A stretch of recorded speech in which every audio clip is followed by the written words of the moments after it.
Amém. E abre a tua Bíblia comigo, por favor.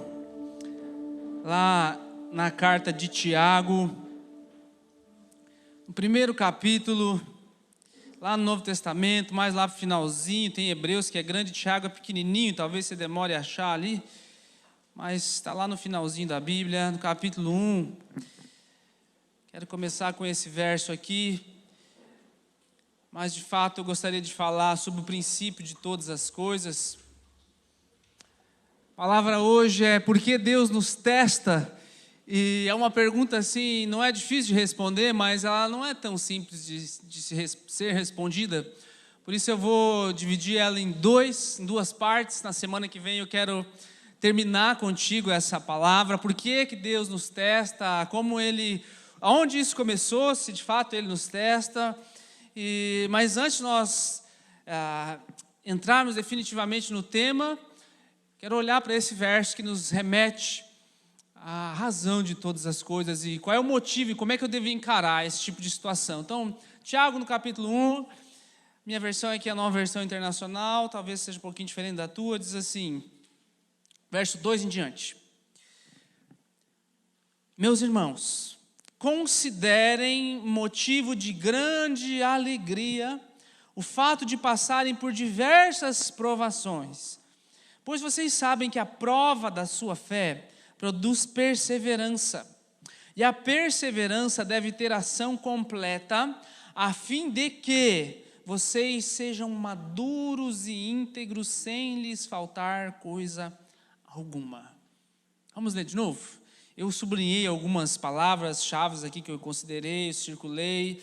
Meus irmãos, considerem, essa foi a primeira que eu sublinhei, assim, olha, presta atenção, pense a respeito, reflita a respeito, motivo de grande alegria, poxa, agora tem um motivo de alegria para eu ver, o fato de passarem por diversas provações, é isso que nós vamos tentar definir hoje aqui um pouco, pois vocês sabem que a prova da sua fé produz perseverança, e a perseverança deve ter uma ação completa, e aqui vem o objetivo, a fim de que vocês sejam maduros e íntegros, sem que lhes faltem nada. Por que Deus nos testa? Essa é a primeira pergunta. Deus nos testa de fato? Será que esse negócio assim, nossa, aquele jargão que você sempre ouve, né? Estou passando por luta, irmão. Nossa, estou passando por provação. Olha, vai na prova. E aí tem até música, né? Vou passando pela prova, dando glória a Deus e tudo mais. Enfim, será que Deus nos testa mesmo de fato? Se Deus nos testa, isso provavelmente é um padrão bíblico. Se for um padrão bíblico, eu preciso encontrar esse tipo de situação ou essa explicação em vários lugares na Bíblia, para eu poder dizer que isso de fato é um padrão. Padrão é algo que se repete. E eu preciso olhar para essa pergunta com muito cuidado, porque, em primeiro lugar, provação. O que é uma provação? O que é um teste de fato? O que o teste me diz para eu poder olhar se é um padrão bíblico? O teste é uma maneira que nós, seres humanos, achamos para medir o conhecimento. Não é assim? Está lá, você desde que começa na escola, uma das primeiras coisas que nós fazemos é uma prova. Não é? Ela está tentando medir, não importa, não vamos entrar nesse conceito se as provas realmente medem a quantidade de conhecimento conforme elas são aplicadas hoje ou não, mas de fato o que as provas querem fazer é medir um conhecimento ou medir uma capacidade, e no fim das contas, o que a prova quer dizer? Ela quer dizer que você está aprovado, não é isso? Então, de fato, ainda que nós não gostemos no tempo da escola, ainda que de fato nós não gostemos da aplicação das provas, elas, no seu objetivo, elas querem nos dizer algo. Por exemplo, quando você vai dirigir, você não tem que fazer uma prova? Tem que fazer hoje, tem que fazer bastante prova, né, gente? Faz prova da cabeça para ver se você não é louco, depois faz prova para ver se você conhece as leis de trânsito, depois faz a última prova para ver se você sabe dirigir de fato. A gente sabe que o sistema não é assim perfeito, que está aí os navalhas aí para explicar para nós. Mas ele quer medir algo, ele quer dizer que quando você passar por aquilo, você está apto a dirigir um carro. Tem uma prova diferente para quem quer dirigir um caminhão, porque as situações são diferentes. Você precisa passar por diferentes tipos de prova para você estar apto a dirigir diferentes tipos de veículo, não é assim? Vocês concordam com isso? Ou vocês acham que não tinha que ter prova para nada? Não, pode deixar qualquer um dirigir. A prova, então, nesse caso, é algo bom. A prova, ela vai avaliar, ela vai diminuir a quantidade, vamos dizer assim, né? Diminuir a quantidade de pessoas que dirigem mal, na rua, ou diminuir o risco de causar um acidente por falta de habilidade. Então, nesse caso, a prova é boa. Para dirigir é necessário. Agora, para um trabalho. Você aí que tem a sua empresa, você que, de repente, trabalha em qualquer lugar, você acha que... Por que existe até aqueles tais de 3 meses lá de experiência? Será que é só para proteger o empresário? Ou é para, de fato, ver se você está apto àquele serviço? Aqueles 3 meses que nós chamamos de período de experiência é uma prova. Uma prova para ver se você realmente é necessário para aquela empresa. Uma prova para ver se você realmente está capacitado para lidar com todas as situações que vão surgir naquele lugar. E, de fato, se você for bem nessa prova, o que vai acontecer? Você vai continuar naquele lugar e provavelmente vai fazer outras coisas. E à medida em que você vai tendo provas diárias, ainda que não seja explícita, é onde você vai receber uma promoção ou não. Quando alguém tiver que ficar de encarregado de alguma coisa, quem é que provavelmente vai ser escolhido dentro da meritocracia deveria ser quem? Aquele que realmente passou pelas provas diárias, de habilidade de lidar com pessoas, de habilidade de lidar com problemas, enfim, as provas estão em todo lugar. Quando você casa, tem prova ou não tem, gente? Quem é casado aí? Olha que casamentos maravilhosos, não tem prova nenhuma. Quando nós casamos, assim, provavelmente na primeira, na segunda semana já vai vir uma prova. É a prova de quem vai deixar a toalha molhada em cima da cama. A prova de como é que guarda as coisas no guarda-roupa. A prova de quem é que vai arrumar a cama. A prova de quem é que vai lavar a louça. A prova de se agora, será que nós vamos comer bem ou vamos passar mal um certo período de tempo. Qual que é a prova? Ou a prova de que será que nós vamos resistir às primeiras dificuldades financeiras? Vem um monte de provas. Enfim, o que eu estou querendo dizer para você, querido, que a nossa vida... ela é uma vivência de provas constantes, de testes constantes. Nós estamos sendo o tempo todo testados. Por que eu estou trazendo isso à mente de você? Porque quando começa o princípio de todas as coisas, lá no Gênesis, é uma história bastante conhecida e as pessoas distorcem. Assim como o inimigo distorceu, elas também distorcem. Deus cria todas as coisas. Deus cria, lá no 6º dia, Deus faz o homem. E Deus prepara um lugar exclusivo dentro daquela criação maravilhosa. Ele chamou de, viu que tudo era bom. E quando ele cria o homem, ele viu que era muito bom. Ele cria um lugar para ele. E ele cria o homem de uma maneira diferente de que ele criou os animais. Ele sopra dentro do homem um fôlego de vida. E ele tem um relacionamento diferente com essa criatura que ele fez. Ele não simplesmente colocou o homem como mais uma peça na natureza. O homem foi feito para se destacar na natureza. O homem foi feito para governar, não é assim que funciona? Então, a criação do homem, o propósito do homem, ele tem algo diferente das demais coisas da criação. Ele é diferente dos animais, ele é diferente das plantas. E agora, por ele ser diferente, Deus quer fazer algo diferente com ele. Então ele planta esse lugar maravilhoso, e ele tem um propósito, que eu já vou explicar para você aqui, por que é que Deus cria o homem dessa maneira totalmente diferente, e a palavra diz que ele diz assim, façamos, a Trindade diz, façamos o homem, a nossa imagem e semelhança, e depois que ele cria, ele fala que o homem governe. Lá no capítulo 1, verso 26 a 28, vai falar o propósito do homem ali naquele momento, olha, que o homem governe sobre tudo que ali está. E agora Deus quer ter um relacionamento diferenciado, mas você conhece a história, Deus planta naquele jardim maravilhoso uma árvore extraordinária. Perceba que o homem, ele era mortal. E ele come agora daquela árvore chamada árvore da vida. E ele também planta lá no centro desse jardim uma árvore chamada de árvore do conhecimento do bem e do mal. Pois bem, lembra da primeira parte que eu lembrei aqui para você sobre teste? Nós ouvimos muitas vezes algumas pessoas assim, poxa, que Deus cruel. Poxa, que Deus, para que Deus fez isso? Olha, Deus quer manipular as pessoas mesmo. Deus não ama as pessoas de fato. Olha que coisa horrível que Deus fez. Colocou um negócio assim, olha, olhe, mas não toque.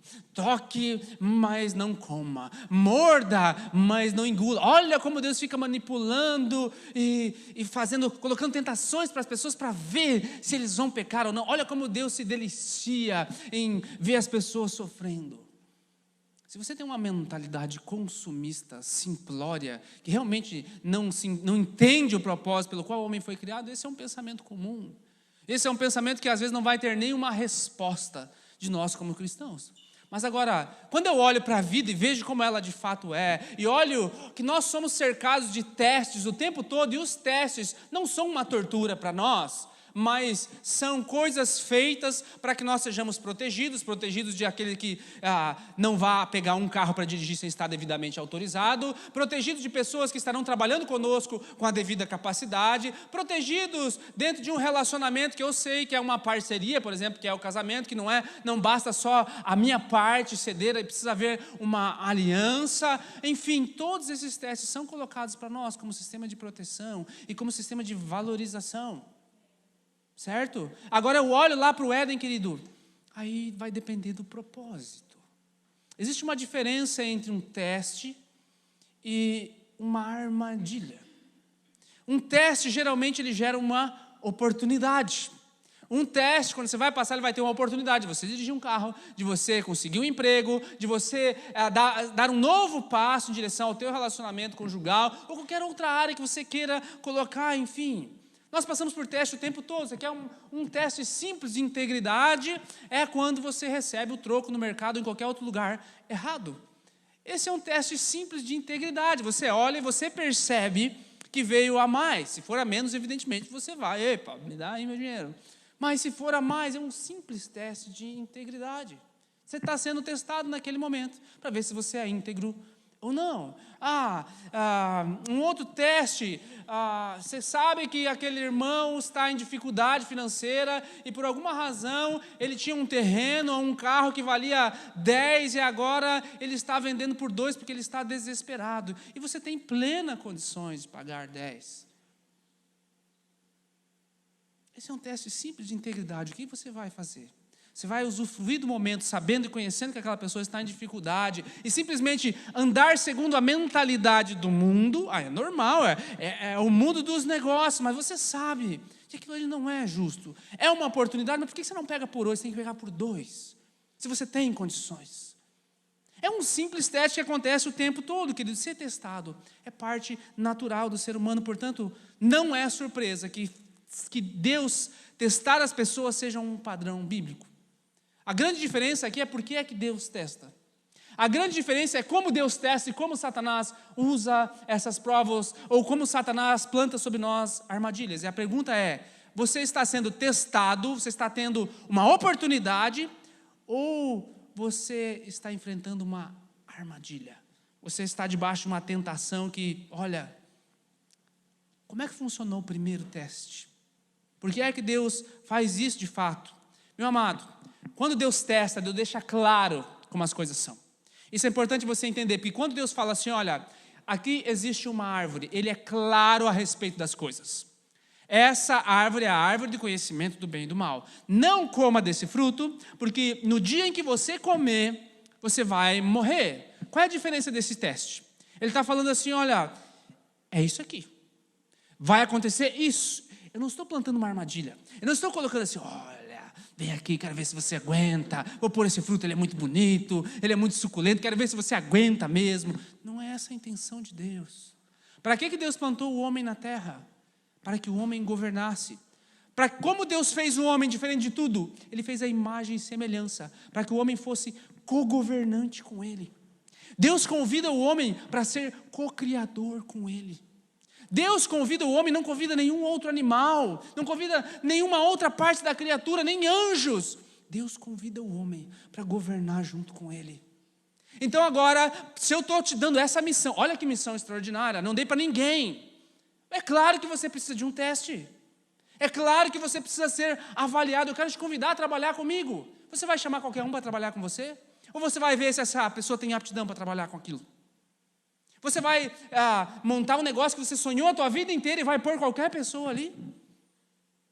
Ou você vai trazer alguém e de uma maneira sábia, de uma maneira amorosa, de uma maneira cuidadosa, explicar para ela, olha, aqui funciona assim, faça isso, isso, isso. Não faça isso, não aperte esse botão aqui, não negocie com essa pessoa, não faz negócios além disso que eu estou te falando. É a mesma coisa. É a mesma coisa. Você vai, se você tem um comércio, quando é que você vai liberar o caixa para alguém?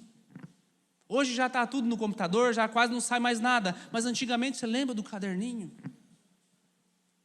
É na base da confiança. À medida que a pessoa vai trabalhando ali, ela vai adquirindo confiança. Meu pai, ele tinha uma farmácia, um comércio. Eu me lembro ainda que antigamente era meio que as coisas anotado tudo. E por muitas vezes passaram pessoas ali que pegaram dinheiro que não era deles. É um teste simples de integridade. Agora, qual é a diferença, querido? A diferença é que Deus é claro sobre as consequências. Aí você conhece a história, que chega um inimigo, o adversário, Satanás, né, o chamado adversário. E veja como Deus faz um teste que gera uma oportunidade. Deus é claro sobre as coisas. E como é que Satanás faz? Ele planta uma armadilha, é diferente de um teste. Ele pega a mesma coisa que Deus colocou para ser uma oportunidade para que o homem prove a sua lealdade para com Deus, para que o homem prove estar apto para executar essa tarefa tão grandiosa de ser co-criador, co-governante da criação, de estar ali participando de comunhão com Deus, e Deus está o tempo todo instruindo. Eu quero que você se achegue a mim por vontade própria, eu quero que você tenha prazer em estar comigo, eu quero que você governe sobre todas essas coisas. Você foi criado como um homem mortal, mas você vai comer da árvore da vida que está aqui no centro. Só prove a sua lealdade para mim. Eu não fiz os anjos dessa maneira. Eu fiz o homem de uma maneira diferente. E eu quero ter um relacionamento diferente com ele. Portanto, é natural que eu assim o faça. Mas agora Satanás vem e ele pega uma armadilha. O que Satanás faz? Distorce. Satanás não é claro sobre as coisas. Por isso que é fácil discernir quando a prova é de Deus, de fato, ou quando é uma armadilha de Satanás. Porque quando é de Deus está tudo claro. Se você fizer isso, vai acontecer tal coisa. Olha, ande por esse caminho, que esse é um caminho de bênção. Não faça isso, porque esse é um caminho de maldição.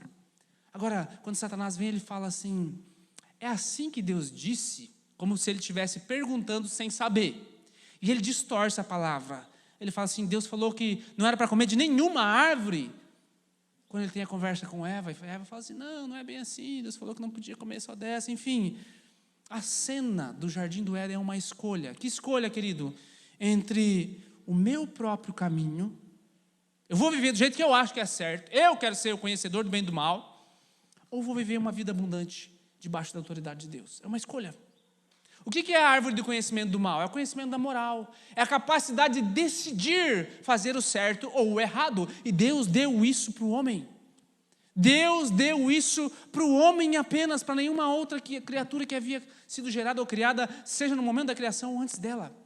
Por isso que é natural que Deus coloque algo ali, para deixar a excelência diante do homem. Olha, eu vou te dar uma escolha ainda. Decida pela lealdade. E você vai viver uma vida abundante comigo. Mas eu vou te dar uma escolha. Decida. Você pode decidir errar. Mas eu já vou te falar, é um caminho de morte. Errar. E ele coloca isso diante do homem. Meu amado, é isso que significa ser a imagem e semelhança de Deus. É isso que significa ser a imagem e semelhança de Deus. Nós somos seres espirituais? Sim, claro que somos. Mas Deus nos deu essa capacidade, essa graça de podermos olhar e sermos leais a Ele. O que é que nós lemos aqui? O nosso texto-chave está lá em Tiago, porque a fé, debaixo dessa aprovação, produz uma perseverança. Uma perseverança que gera uma esperança. Deus nos testa com oportunidades. Satanás usa armadilhas. É importante que você distinga isso. Deus te dá sempre um teste. E quando você vê um teste, não fique triste. É uma oportunidade. Agora, quando você vê uma armadilha, cuidado. Cuidado com isso. O teste no jardim revela essa oportunidade. É a oportunidade de viver com o Senhor. Agora, uma armadilha distorce uma oportunidade. Lembra do exemplo que eu te dei do irmão que está em dificuldade? Lembra? Querido, é uma armadilha. Porque você começa a distorcer uma oportunidade. Está uma oportunidade de negócio para você economizar um bom dinheiro e adquirir um bem. Mas você conhece toda a história que eu já explanei para você, o contexto. É uma oportunidade ou é uma armadilha? É uma oportunidade, pode ser uma oportunidade de você fazer um bom negócio e ainda assim ser um instrumento de bênção na vida de uma família inteira.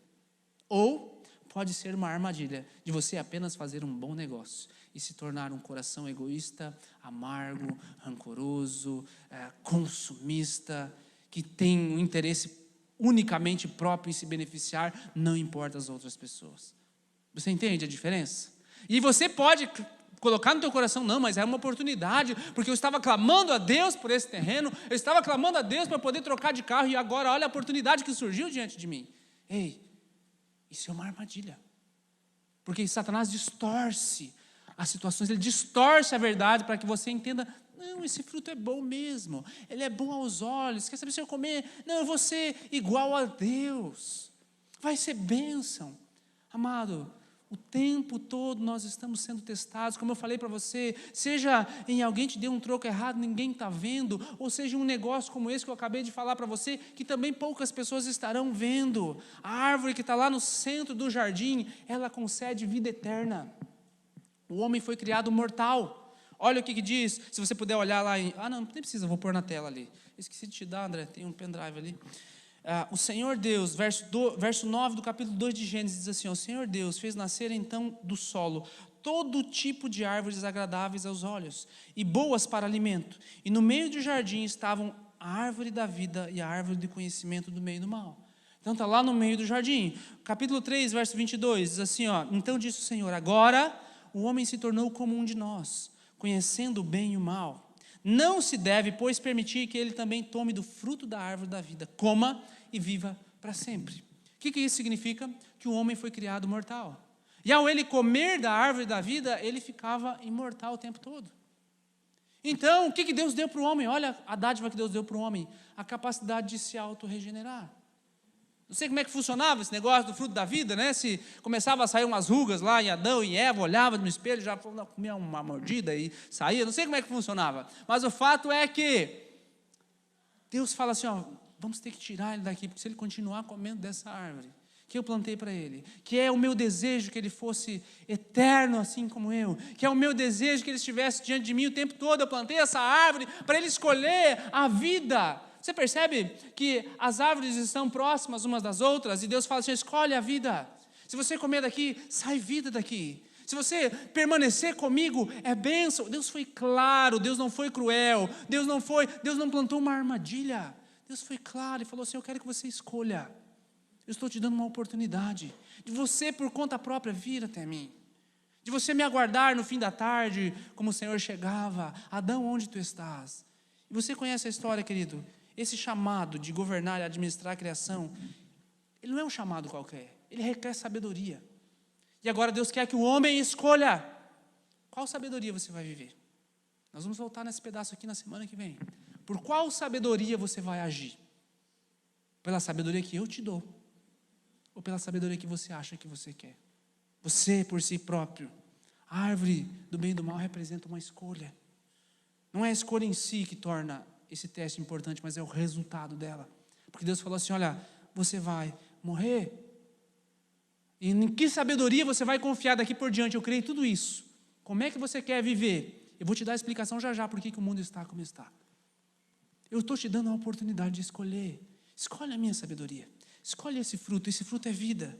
Agora, o que acontece? Você conhece a história, eu vou adiantar. Eva toma daquele fruto.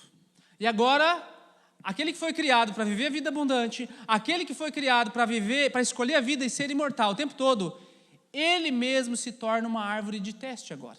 Agora Eva pega o fruto e se torna uma árvore de teste para Adão. Eu não sei qual foi a conversa, o que ela disse para ele, né? O que ela contou para ele, assim, come rapaz, senão, olha, come aqui, senão... Mas o fato é que ela se torna uma árvore de teste e Adão falha nesse teste também. E depois disso, todos nós agora nós não nos tornamos árvores de testes um para os outros o tempo todo. Sabe, principalmente se você é casado, né? Você tem dias ali que é árvore de teste. Aí, o que você vai escolher? Escolher o bem ou vai escolher o mal hoje? Vamos se pegar no bom sentido da coisa ou vamos se pegar no mau sentido da coisa? Quando você se relaciona, você entra dentro de uma igreja, é a mesma coisa. Nós nos tornamos árvores de teste. Que tipo de árvore você vai ser? Você vai ser a árvore da vida, que produz vida, que produz bênção para os irmãos? Ou você vai ser a árvore do conhecimento do bem e do mal, que produz teste, para ver se até onde a raiva desse irmão aguenta, até onde a paciência aguenta, até onde vai esse amor de fato. Meu amado, isso se torna um padrão agora na humanidade. A próxima geração, Abel e Caim, não aconteceu a mesma coisa? Não há um teste? Chega um momento em que eles querem fazer algo bom, oferecer um sacrifício a Deus. Mas você conhece a história ali que Abel oferece da primícia do seu rebanho, ele se tornou ali um pastor, e ele oferece ao Senhor. E Caim se tornou um agricultor, e lá dos frutos lá da sua terra, a gente vai ver isso lá no Novo Testamento em outro dia, ele oferece algo ao Senhor e o Senhor não recebe. E agora na próxima geração vem um novo teste. A Bíblia diz que Caim se aborreceu profundamente, porque Deus não se agradou. E agora qual é o teste? Como Caim, como o ser humano, como a próxima geração vai reagir diante de uma frustração? Como a próxima geração vai reagir diante de uma rejeição, às vezes, do próprio Deus?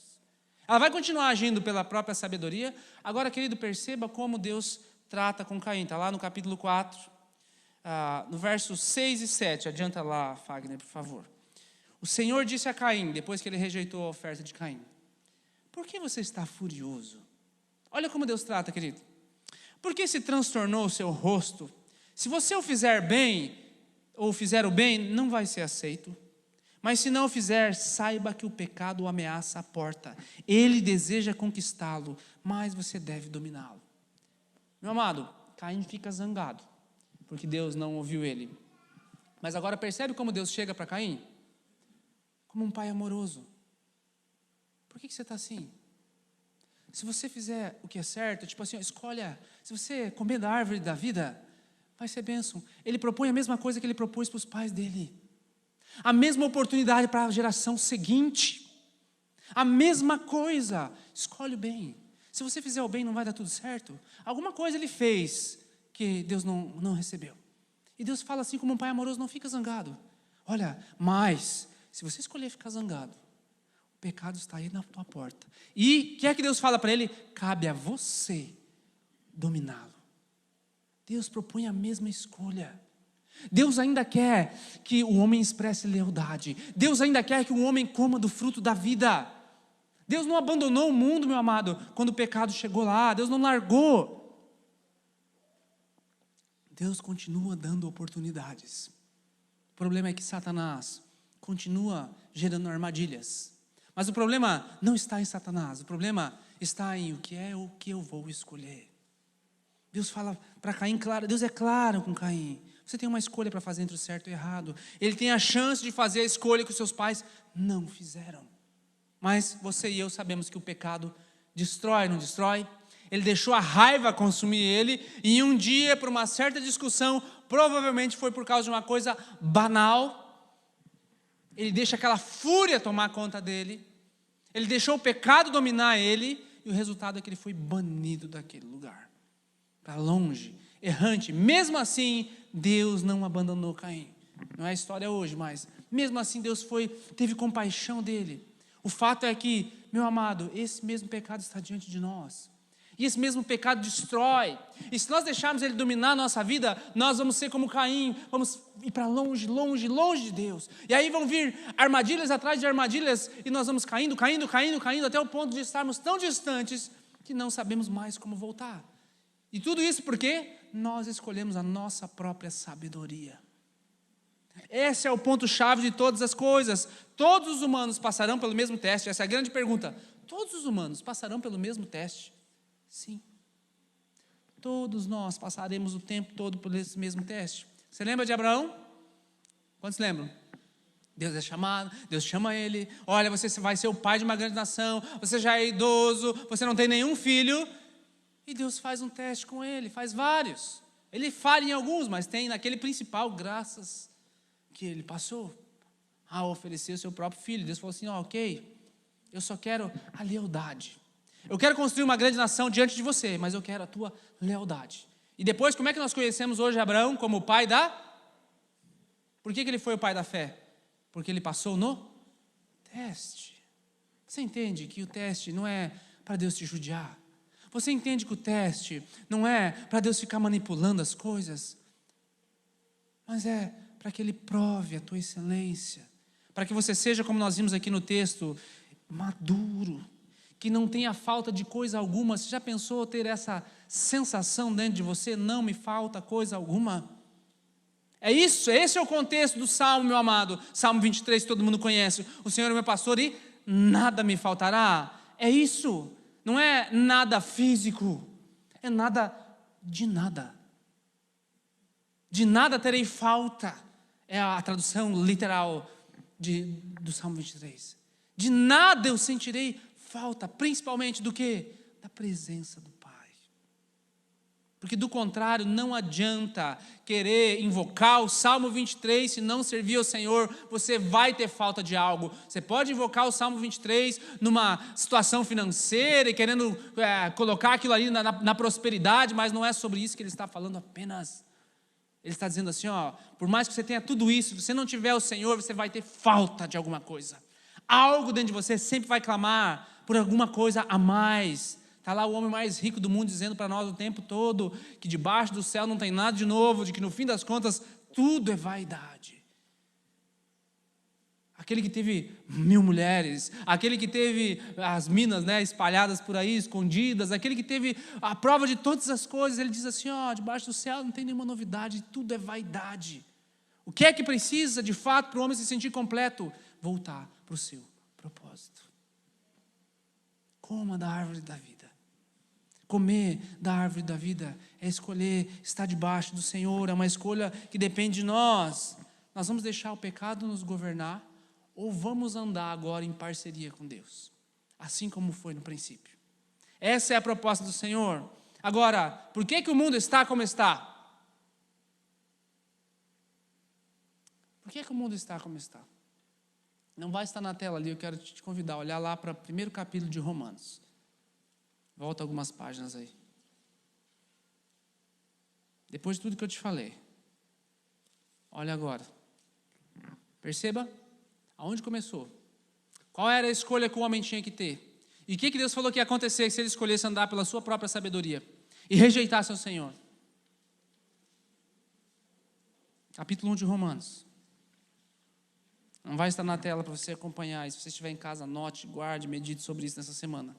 Verso 18 em diante. Portanto, a ira de Deus é revelada dos céus. Perceba agora, meu amado, nós vamos falar sobre o que é a ira de Deus. Não é Deus ficando bravo, jogando vírus sobre a terra, explodindo vulcões, mandando tsunamis ou coisas assim. Perceba, a ira de Deus é revelada dos céus contra toda a impiedade e injustiça dos homens que suprimem a verdade pela injustiça. Olha que sabedoria que eles andam. Pois o que de Deus se pode conhecer é manifesto entre esses homens, porque Deus lhes manifestou. Desde a criação do mundo, olha lá, desde a primeira história que eu contei para vocês, os atributos de Deus, os atributos invisíveis de Deus, seu eterno poder, a sua natureza divina, têm sido vistos aonde? Escondidos? Claramente. Ok? Está aí, sendo compreendidos por meio das coisas criadas. Olhe, reflita, olhe ao teu redor.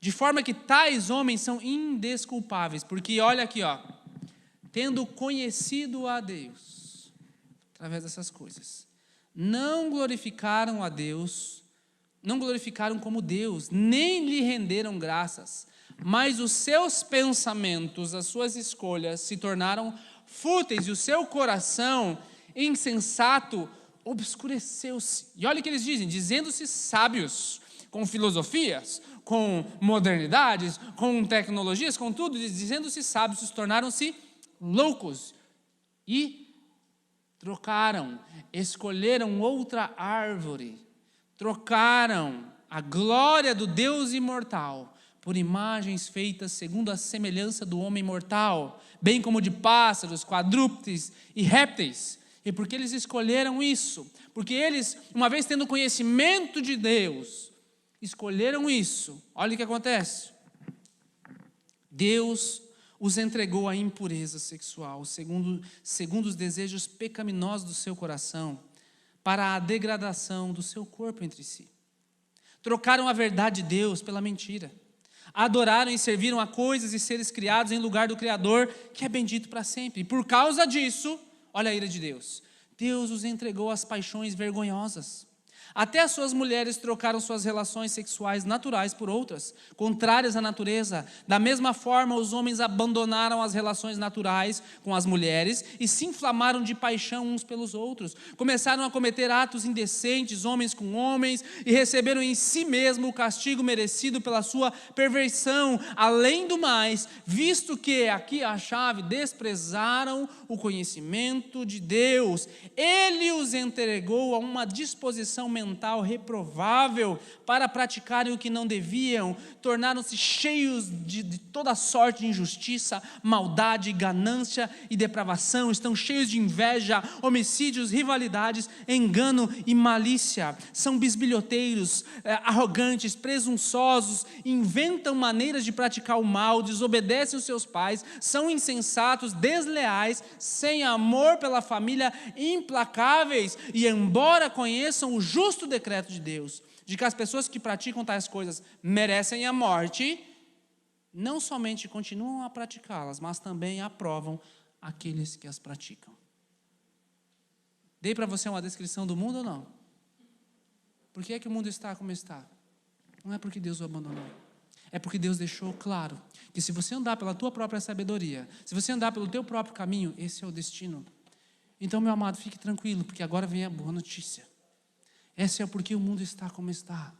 Essa é porque o próprio carta de Romanos, lá no capítulo 8, vai dizer assim, que todos pecaram, e todos estão destituídos, todos foram arrancados da glória de Deus, porque pecamos lá junto com Adão, eu e você.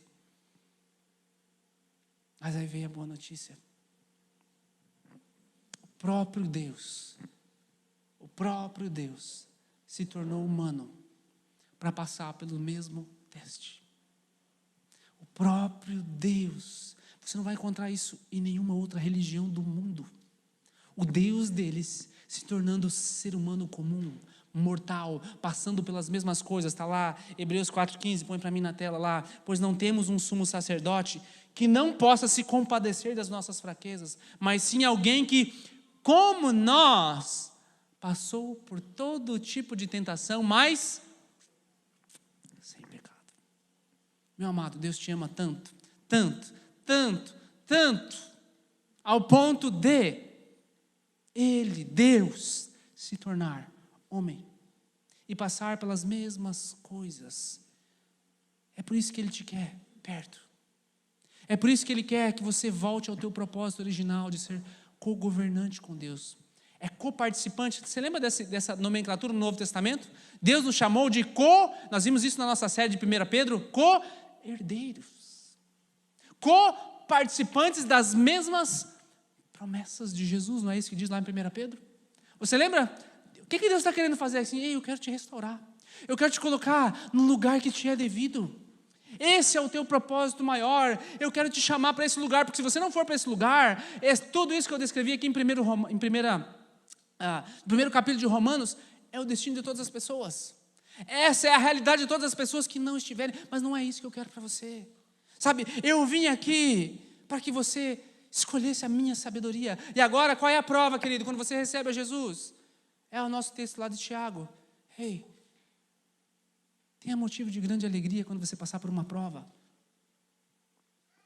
Porque a prova agora, para aqueles que estão em Jesus, é uma oportunidade. A prova é uma oportunidade de você provar desse fruto. E agora aquele fruto que estava disponível lá, que gerava a vida eterna para o homem, que foi tirado, aquele jardim não existe mais. Agora esse fruto pode ser provado mais uma vez.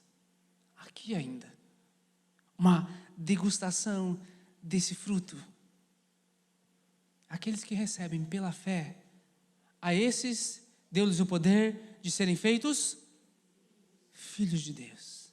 Filhos de Deus e herdeiros e co-herdeiros com Cristo. Portanto, agora se nós comemos desse fruto, nós poderemos viver eternamente de novo. Você percebe o que Jesus fez por você? Essa é a boa notícia. Na semana que vem eu quero entrar em mais detalhes sobre como Jesus passou pelas mesmas provas que eu e você, que Adão e Eva passaram, que Moisés passou, que o povo no deserto passou, para que nós possamos entender um pouco melhor do porquê Deus nos testa. Mas é que eu quero terminar essa palavra te dando algo prático para você fazer. E uma das coisas que nós precisamos mais expressar como cristãos é o nosso teste de integridade. Lembre que o teste revela, mas a armadilha distorce. Ok? Então, qual é o teste? Qual é o grande teste? Quando se trata de tomar grandes decisões ou pequenas decisões, a Bíblia oferece muita sabedoria para todos nós. Agora, um princípio que ela oferece constantemente é esse teste de integridade. Então, aqui vem a grande pergunta que você deve fazer para você. Quando você estiver tomando uma decisão, pergunte para você mesmo assim, ó: eu gostaria que outras pessoas soubessem dessa minha decisão. Como eu reagiria se as outras pessoas soubessem dessa decisão que eu estou tomando agora? Você está com um problema no casamento, você está com um problema na tua empresa, você tem que estar com um problema com alguém, qualquer ordem de problema que você crie, pense quando você vai tomar essa decisão. Como eu gostaria que todos soubessem dessa decisão que eu estou tomando? Eles vão me olhar com bons olhos, eles vão me olhar... Como eles vão me olhar? Não é se preocupar com o que os outros vão pensar, querido, é teste de integridade, tá? Se a ideia de outras pessoas descobrindo a tua decisão te incomoda muito, cuidado, que talvez pode ser uma armadilha, não um teste. Pode ser uma armadilha e não uma oportunidade. Seja uma decisão lá na tua empresa, seja uma decisão na tua casa, na maneira com que você trata os teus filhos, na maneira com que você trata o teu esposo, os teus amigos, o teu líder de PG, ou aquela pessoa, o teu companheiro lá do pequeno grupo. Se a ideia das pessoas descobrindo a tua decisão te incomoda demais, cuidado, porque provavelmente essa é a decisão errada, porque más decisões geralmente levam ao sigilo. Tá? Mas decisões geralmente levam ao sigilo. O sigilo geralmente leva ao erro. Não é assim que aquelas coisas erradas acontecem? Geralmente fica ali por debaixo dos panos. A corrupção acontece assim. O adultério acontece assim. O engano acontece assim. O roubo acontece assim. Coisas tudo em sigilo. Então, qual é o teste de integridade? Pense naquilo que você precisa decidir. Como as pessoas receberiam isso? Será que se isso fosse exposto, eu estaria absolutamente constrangido? Quando você tem integridade, querida, a tua vida pública e a tua vida privada combinam. Quando há integridade sobre a tua vida, o público e o privado combinam. O que está no teu coração é igual ao que as pessoas veem por fora. O que está lá dentro, o que você diz e o que você fala estão em harmonia.